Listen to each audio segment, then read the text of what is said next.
There's something magical about the NES, or rather the Famicom. The chiptune melodies, the blocky sprites, the pure simplicity of it all. It's not just retro, it's raw, iconic history. But if you're chasing the best possible image quality, the default composite output just isn't doing these classics justice. The Famicom AV was Nintendo's late attempt to modernize their 8-bit legend for the Japanese market. It ditched the RF modulator in favor of cleaner composite output, but even that only gets you so far. If you want every pixel to pop the way the developers intended, whether you're using a CRT or an upscaler, RGB is the gold standard, and getting there requires a little surgery. RGB delivers a sharp, vibrant image with no color bleed and far less noise. It's the gold standard for retro console output, and getting there usually means tapping into the PPU, Nintendo's picture processing unit. That's where modkits like this help, making the process as simple and clean as possible. The LavaRGB Kit 2.0 is a modern, FPGA-based RGB mod for the Famicom and NES. It's fully open source and designed by Retro Castle. This kit doesn't just passively boost video as some RGB kits do. Since the Famicom doesn't have RGB natively, it replaces the console's video output by directly interfacing with the PPU, adding a digital palette lookup and generating true RGB signals. The 2.0 version improves on earlier designs with better palette control, less interference, and support for both RGB and S-video, ideal for CRT purists, retro lovers, or upscaler users alike. But what sets LavaRGB apart isn't just the image quality, it's how smartly it integrates into your console. I've got my LavaRGB board from AliExpress, from the apparently official Lava FC store for €45 and was delivered to my door within a week. The kit includes everything you need to install this mod in your Famicom AV. There are separate kits for other versions, including the original Famicom and the famous front-loader NES.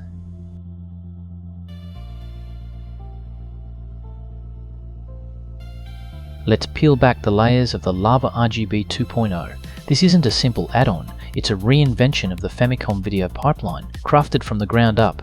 Every component is critical to its operation. It all starts with communication.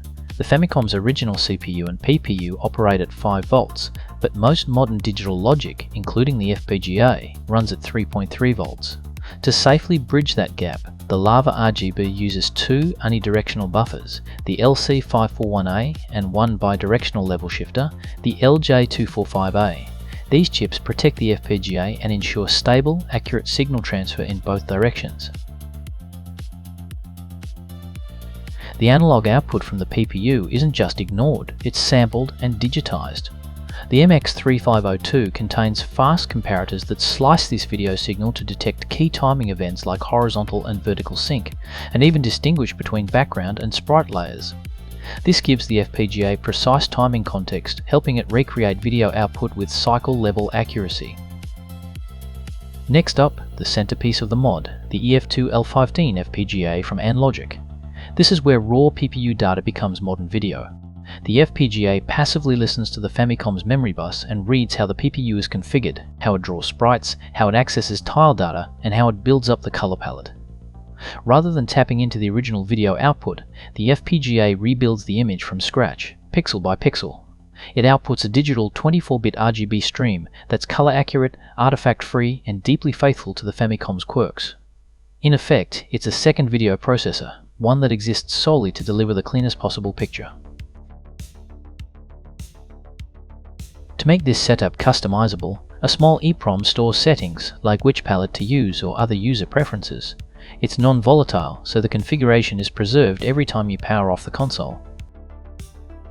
Controlling it all behind the scenes is the STM32F103, a 72 MHz Cortex-M3 microcontroller. It handles menu logic, palette switching, and firmware updates. And because there's no SD card, everything's handled over micro USB. Just connect the console to your PC, run the tool, and you can update the FPGA's bitstream or MCU firmware in minutes. Now that we've got a clean digital RGB stream, it's time to convert it into a form displays can understand. The H7240, also known as BH724 is a 24-bit video DAC. It takes the RGB data from the FPGA and outputs 3 different analog video formats simultaneously: RGB, S-Video, and Composite. It also handles mixing in sync signals and generating the color burst for composite video, making sure even legacy displays get a proper signal. Finally, the analog video signals are cleaned up and strengthened by the THS7374 line driver. This chip buffers each signal channel and applies a selectable low-pass filter to reduce high-frequency noise. And most importantly, it ensures that each signal is driven at the proper 75 ohm impedance required by displays and cables. Whether you're using a SCART cable for RGB or mini DN for S-Video, this line driver ensures that the signal is rock solid by the time it hits the multi-AV output. In short, it's what takes all the precision inside the mod and makes sure it actually reaches your screen looking flawless. In the end, what you get is a completely re-engineered video path, clean, flexible, and deeply faithful to how the Famicom was meant to look, just without the noise, color bleed, or signal loss of composite video. I've picked up the LavaRGB kit for my Famicom AV, and honestly, I think this is the perfect system to mod. It already comes with a multi-AV out, so the install stays clean and completely invisible from the outside. Add RGB output and you've got the ultimate Famicom, a reliable top loader, no lockout chip, and razor-sharp video, all in one sleek, compact package. Now, I know a lot of people, including some retro lovers, love the iconic front-loader NES, and I get it, but personally, I've always preferred the look and feel of the AV Famicom. The cleaner lines, the compact shell, and of course the dog bone controllers. If you caught the first episode of Recap Rumble, you'll remember this console's already been fully recapped. I picked it up about a year ago, and it turns out the previous owner had already socketed the PPU, clearly planning for an RGB mod, but never got around to it. So that's going to save us a good bit of time. Let's dive in and install the LavaRGB.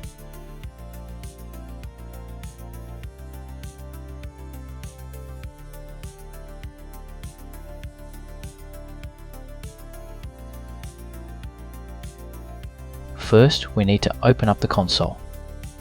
As usual, we are met with Nintendo's infamous game bit screws, intentionally proprietary and definitely a pain without the right tool. These were designed to keep out curious hands, so make sure you've got a game bit driver before diving in.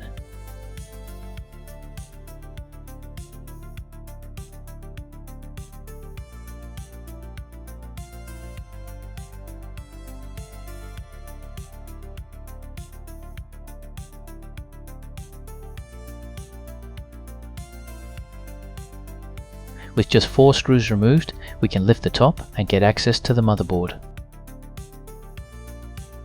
Inside, I'm immediately greeted by the motherboard.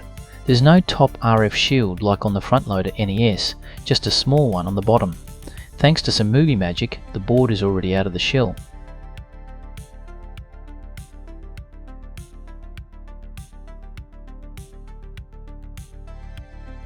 After dealing with a single stubborn screw, I'm ready to begin the mod. And here's a welcome sight, a socketed PPU. The previous owner clearly had plans for an RGB upgrade. That said, the existing socket might not accept the round pins from the LavaRGB kit, so I may still end up replacing it.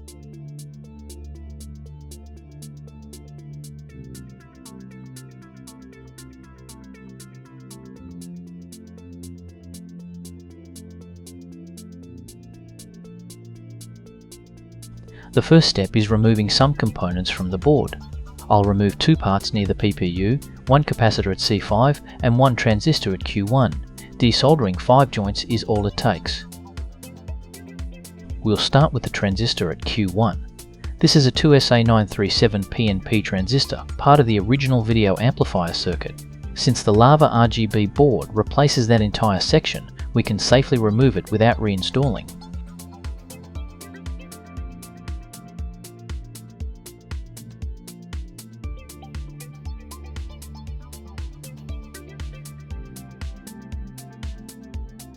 Next, we remove the capacitor at C5. This electrolytic capacitor was used for power filtering, but the LavaRGB handles that internally. It's safe to leave it out, and removing it gives us the clearance we need for the RGB board.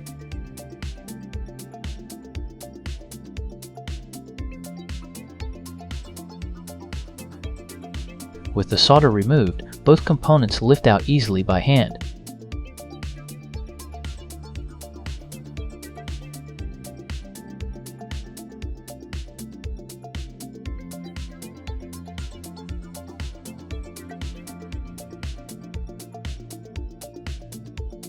I quickly clean the area to make sure there's no residue left behind.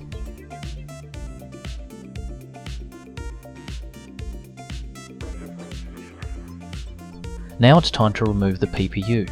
Since the board is already socketed, I use an IC puller, no desoldering needed. Normally this step can be tricky, but here it's quick and clean.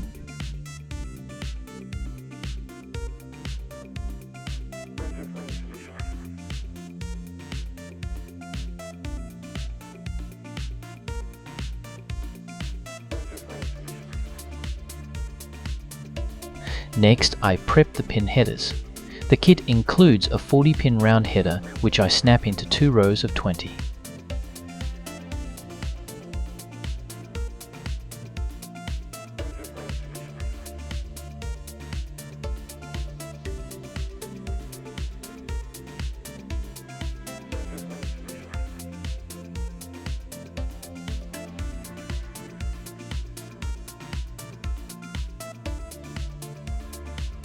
But after testing the fit, it's clear the current socket won't work, so I'll need to replace it.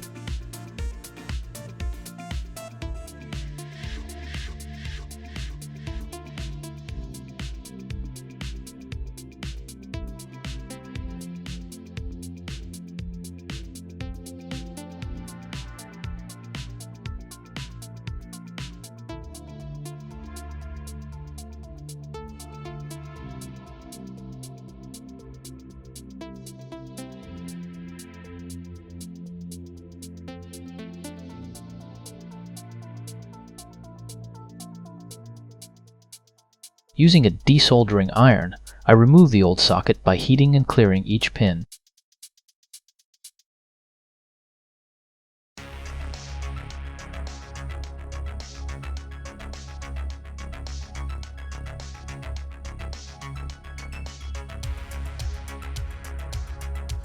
Once the solder is gone, the socket lifts off easily.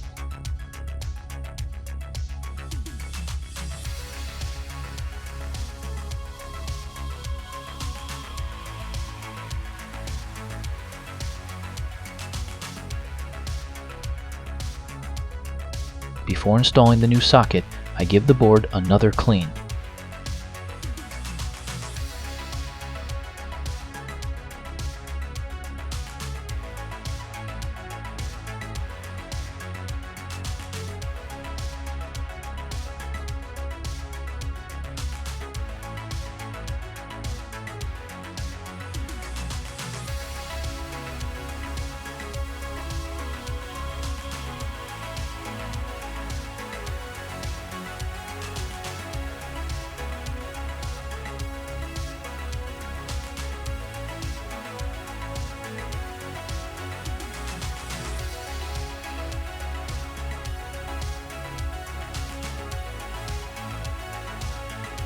Then, I apply some flux and start soldering in the new socket.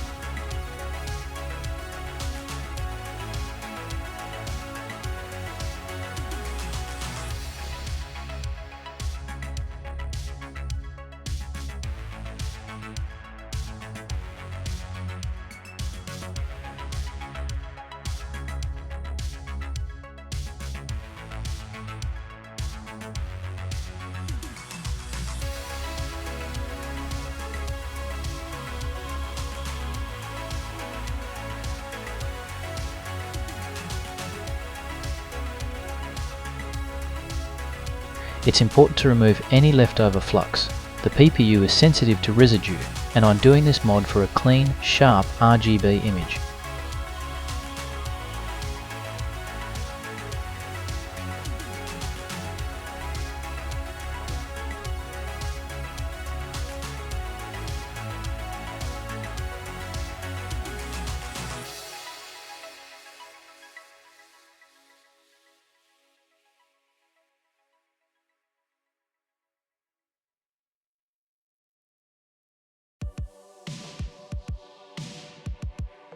With the new socket in, I test fit the pins from the kit. They now drop in perfectly.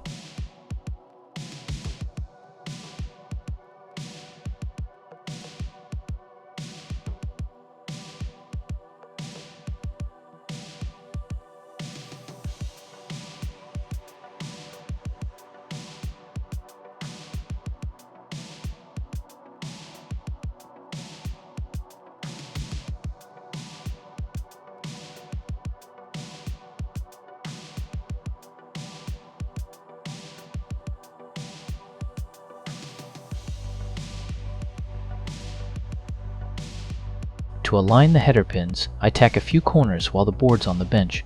Since the board absorbs a lot of heat and the socket is plastic, I won't solder the full row this way.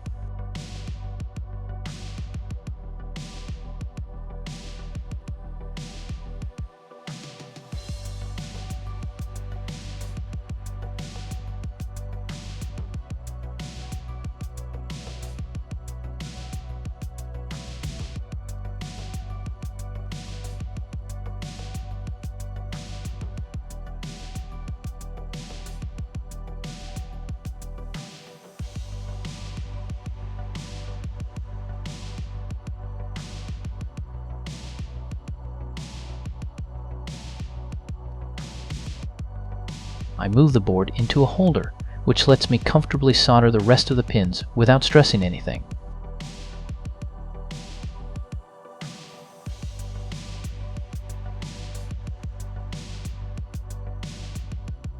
This small board acts as an interface between the console and the LavaRGB. It doesn't contain any active components, it's simply a passive pass-through that routes signals cleanly from the PPU to the RGB board.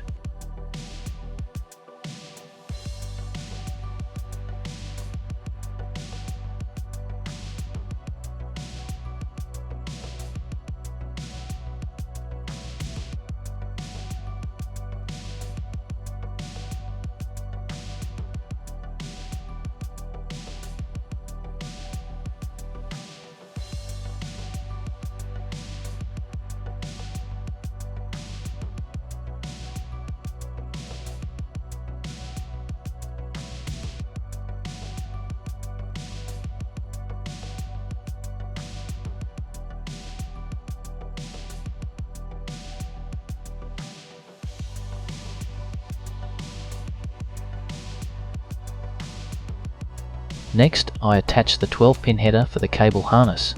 These wires will carry RGB and sync to the multi-AV output. I've already soldered in socket and pins on this board off camera.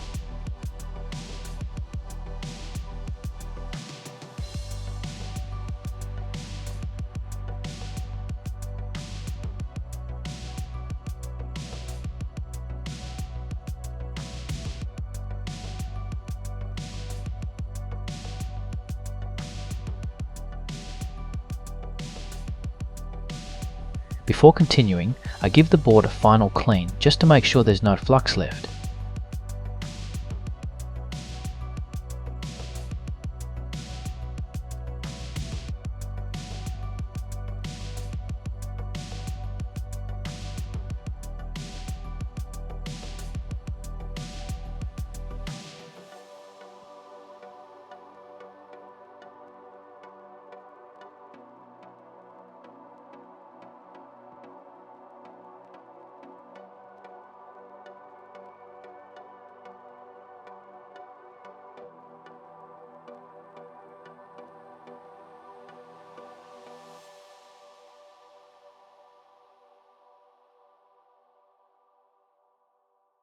Then I join the two boards together.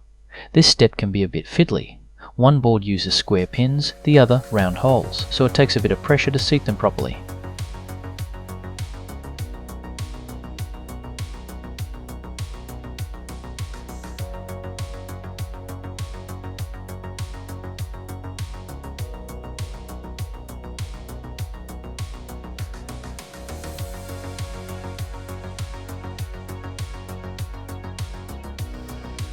The manual recommends soldering them together, but with how tight the fit is, I found that's not strictly necessary.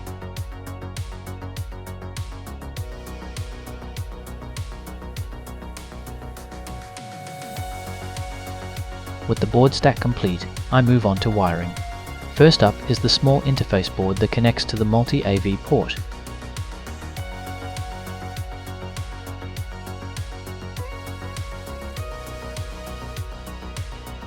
I'm adding plenty of flux here to help prevent any solder bridges.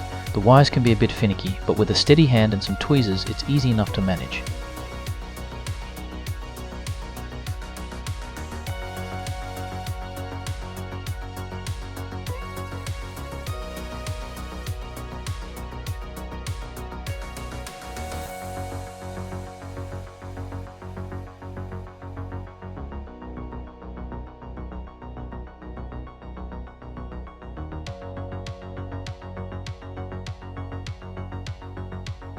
Cleaning this board is especially important. Since it directly connects to the AV output, leftover flux could cause video issues.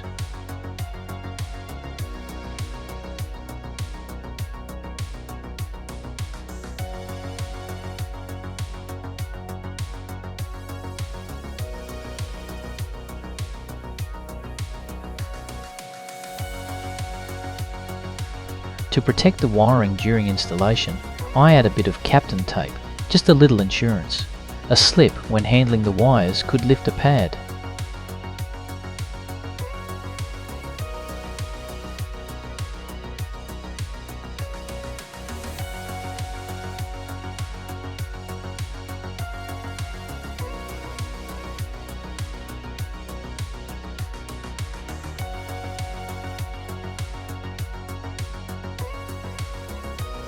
To mount the interface board, I remove a single screw from the heat shield.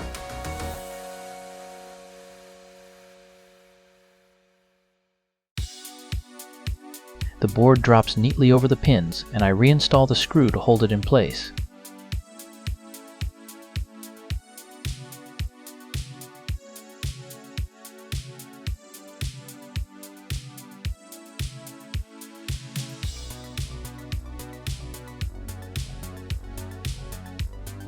Then I solder the pins, making sure each joint is solid and clean.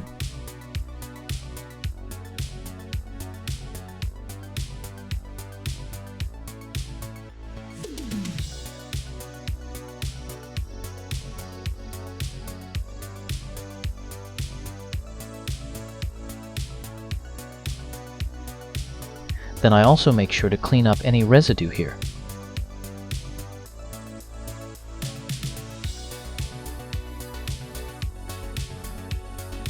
There are just 3 more wires to go. They connect to clock, latch and data on the first controller port. This lets me access the mod's menu using the controller. I skipped the yellow wire, which would normally connect to reset. It's been known to cause stability issues, and the current manual advises against it.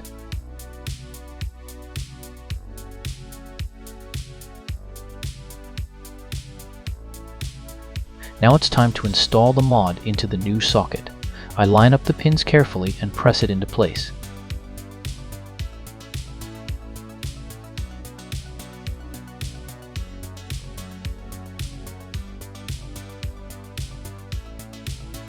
Next, I reinsert the PPU, making sure each leg is aligned before pushing it in.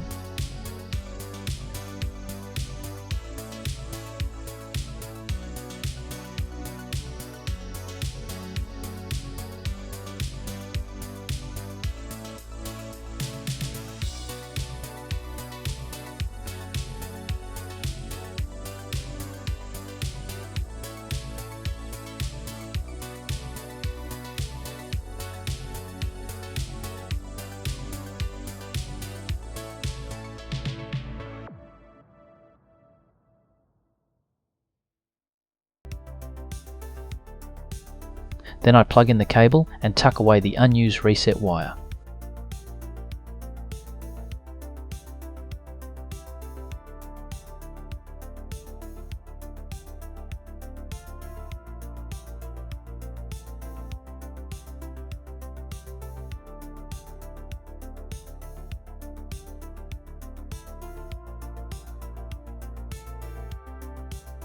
With the mod fully installed, let's quickly test it out.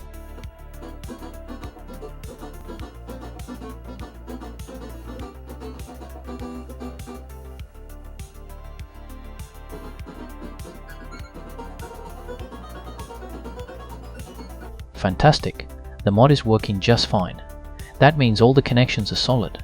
Let's finish things up so we can see what this mod is capable of. All that's left is to close the case. I reinstall the 4 screws and the shell goes back together cleanly.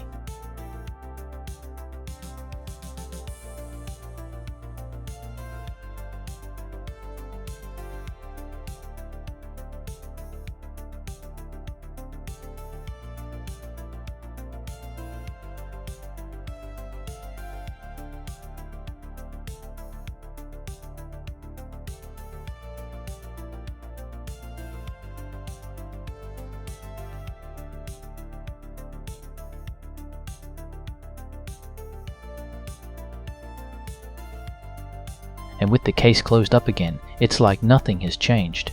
If it weren't for the vastly improved video quality, you'd never even know the mod was there.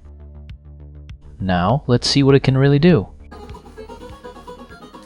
Using the correct NTSC RGB cable, typically the same one used for the Super Famicom or SNES, I get a crisp, sharp image right out of the multi-AV port. And honestly, the camera doesn't do it justice. Just look at these still frames. The image is clean and vibrant. Colors are rich, edges are sharp, it's everything you'd want from a proper RGB mod. While in-game, I can cycle through different color profiles by holding select for a few seconds and then pressing up on the D-pad. By default, the mod starts with the smooth profile, which offers a well-balanced, slightly softened palette. The first press switches to FCEUX, replicating the colors from the FCEUX emulator, great for those used to that environment. Next is NTSC, emulating how games would appear on a typical North American CRT setup. Then there's PAL, for that distinctly European color feel. Following that, we get PC10, short for Play Choice 10, Nintendo's arcade system. This one's a great fit for arcade-style titles or games originally shown on those machines. After that there's CXA, which mimics the palette output of Sony's CXA decoder, often associated with high-end PVMs and BVMs. Then we see YUV, the PAL color encoding standard, which adds a very different tonal character. Finally, there's Prime. I'm not entirely sure what this one is based on, but it's fairly close to the default smooth profile, slightly more saturated. What's important to understand is that the original Famicom never had a standardized color palette. It was RF only, and the exact colors you saw depended heavily on the TV you were using.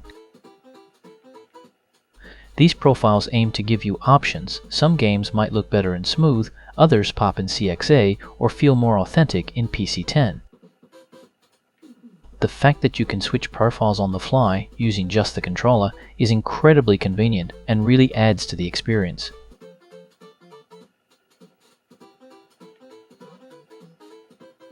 I hope you enjoyed this look at the LavaRGB mod for the Famicom AV. Thanks for watching, and until next time.